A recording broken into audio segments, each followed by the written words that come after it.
Hello అండి అందరికీ నేను పూజితానండి. వాళ్ళ మార్గశిరి మూడో గురువారం అండి. మార్గశిరి మూడో గురువారం లక్ష్మీ అమ్మవారి పూజ అయితే చేసుకున్నాను మార్నింగ్. ముందుగా ఫ్లోర్ మీద పసుపు రాసుకొని బియ్యపిండి ముగ్గది వేసుకొని చిన్న పీట పెట్టుకొని దాని మీద రెడ్ కలర్ క్లాత్ వేసుకున్నానండి. ఇంకా బియ్యం వేసుకొని క్లాత్ మీద లక్ష్మీ అమ్మవారి ఫోటో పెట్టుకొని పూలతో అలంకరించుకున్న తర్వాత ఇలాగ అమ్మవారికి ఇంకా స్వామివారికి ఇలా పాలతో అభిషేకం చేసుకున్నాను. ఇవాళ అభిషేకం చేసుకుంటే అమ్మవారికి చాలా మంచిదండి, లక్ష్మీ అమ్మవారికి. అందుకే ముందుగా ఇలాగ అమ్మవారిని చిన్న ఆకు అది వేసుకొని ఇలాగ తమలపాకు వేసుకొని లక్ష్మీ అమ్మవారిని ఇలాగ అభిషేకం చేసుకున్న పాలతో అయ్యాక ఇంకా కుంకుమ నీళ్ళు ఇంకా పసుపు వాటర్తో ఇలా అభిషేకం అయితే కంప్లీట్ చేసుకున్నానండి. అభిషేకం అంతా అయ్యాక అభిషేకం వాటర్ మన తల మీద జల్లుకుంటే చాలా మంచిదండి. ఇంకా నేను అలాగ తల మీద జల్లుకున్నా.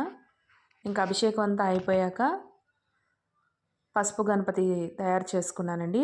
పసుపు గణపతిని చేసుకొని స్వామివారికి అష్టోత్తరనామాలు అవి చదువుకుంటూ దీపధూప నైవేద్యాలు అవి ప్రసాదించుకున్న విఘ్నేశ్వర స్వామివారికి. వినాయకునికి పూజ అంతా అయ్యాక ఇంకా లక్ష్మీ అమ్మవారి పూజ అయితే చేసుకున్నాను.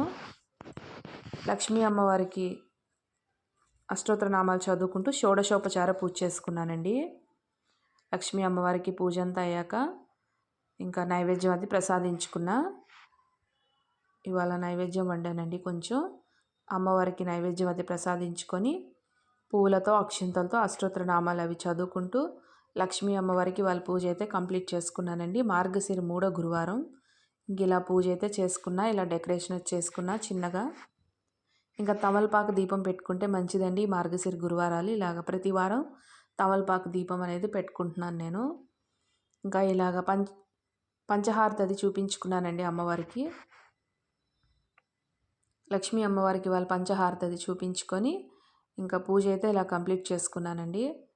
అష్టోత్తరనామాలు అవి చదువుకుంటూ స్వామివారికి లక్ష్మీనారాయణకి కూడా పూజ చేసుకున్నా. ఇంకా పూలతో అలంకరణ అది బాగా డెకరేట్ చేసుకున్నానండి. ఇలాగా అమ్మవారికి రెడ్ కలర్ అంటే బాగా ఇష్టం అండి లక్ష్మీ అమ్మవారికి. ఇంకా ఇలాగా అన్ని గులాబీ పూలు ఉంటే నా దగ్గర ఇంకా వాటితో పూజ అయితే చేసుకున్నాను. అలంకరణ అంతా చేసుకొని ఇలాగా పూజ అయితే కంప్లీట్ అయిందండి ఇవాళ. ఇదిగోండి ఇలా ధూపం అది చూపించుకొని అమ్మవారికి ఇంకా హారతి అది చూపించుకున్న అమ్మవారికి. ఐ హోప్ ఈ వీడియో మీ అందరికీ నచ్చింది అనుకుంటున్నానండి. నా వీడియో నచ్చితే లైక్ చేయండి, షేర్ చేయండి, సబ్స్క్రైబ్ చేయండి. థ్యాంక్ యూ అండి.